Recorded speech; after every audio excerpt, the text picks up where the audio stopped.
Assalamualaikum warahmatullahi wabarakatuh. Selamat datang di Musafir Fana Production.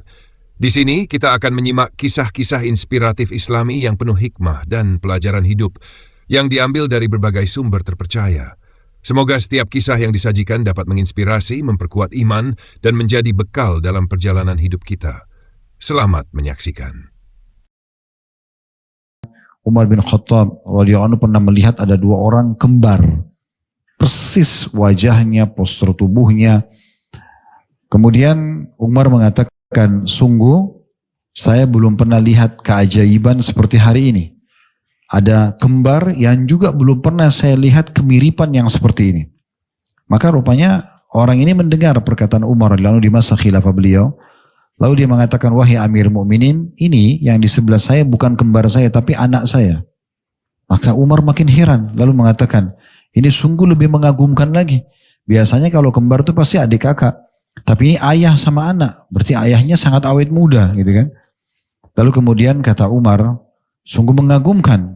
Bagaimana ciptaan Allah SWT. Kata sang ayah, Anda akan lebih kagum dengan kemahabesaran Allah kalau Anda dengar kisahnya anak ini bagaimana lahir. Maka Umar suruh kumpul semua orang di masjid pada saat itu. Lalu mengatakan, kita dengarkan kisah keunikan dari saudara kita ini. Lalu mulai dia bercerita. Dia bilang, waktu saya awal nikah, wahai Amir Mukminin, saya dulu suka sekali berjihad.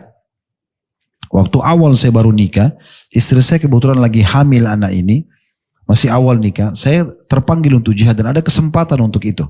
Maka saya pun bilang sama istri saya akan jihad segala macam. Dia sempat sedih, karena dia merasa asing, tidak ada orang di kota Madinah ini, saya kecuali cuma dia dan tidak ada keluarganya, kebetulan istri dari luar kota Madinah.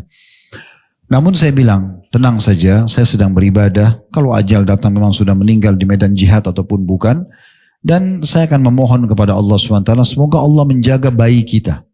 Semoga Allah menjaga bayi kita. Lalu dia mengucapkan, ya Allah, aku titipkan bayiku ini kepadamu. Terus dia pergi berjihad.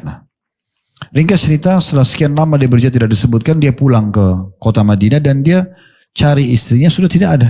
Keluarga kerabatnya bilang, istri kamu baru kemarin meninggal. Dia tanya, sempat melahirkan? Belum sempat melahirkan. Jadi meninggal sama bayinya. Dan sudah dikubur.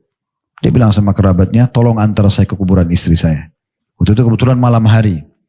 Begitu dia lewat di depan kuburannya, dekat kuburannya, rupanya kuburan itu kayak ngeluarin asap, bukan asap, kayak debu. Seperti kalau tanah baru ditutup, itu debunya masih ada. Sementara dia sudah dikubur dari kemarin gitu. Maka sang suami ini bilang, ada sesuatu yang unik nih. Kenapa kok debunya masih seperti baru ditutup? Bukan cahaya ya, tapi debu. Kemudian dia bilang sama sepupu-sepupunya, kerabatnya, kita datang ke dekat kuburan. Lalu dia bilang, saya dengarkan ada suara bayi dari dalam kuburan istri saya. Maka saya bilang sama keluarga saya, ayo kita bongkar kuburan. Begitu dibongkar, anak ini ada lahir dari rahim istri saya. Istrinya sudah meninggal, tapi bayi ini lahir.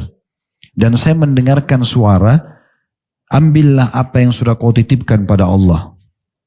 Maka saya pun mengambil anak tersebut dan saya urus sampai sekarang. Dan saya sangat yakin, wahai Amir Mukminin, kalau seandainya waktu itu saya juga mengatakan, ya Allah, aku titipkan juga istriku padamu, maka mungkin istriku dipanjangkan umurnya oleh Allah. Tapi itu diantaranya contoh. Dan banyak kisah-kisah seperti ini, di mana memang itu bukan kisah wahyu. Tapi kisah yang terjadi, pengalaman pribadi yang tidak bersentuhan atau tidak masuk dalam hal yang dilarang dalam agama Islam, bisa kita ambil pelajaran dari kisah-kisah tersebut.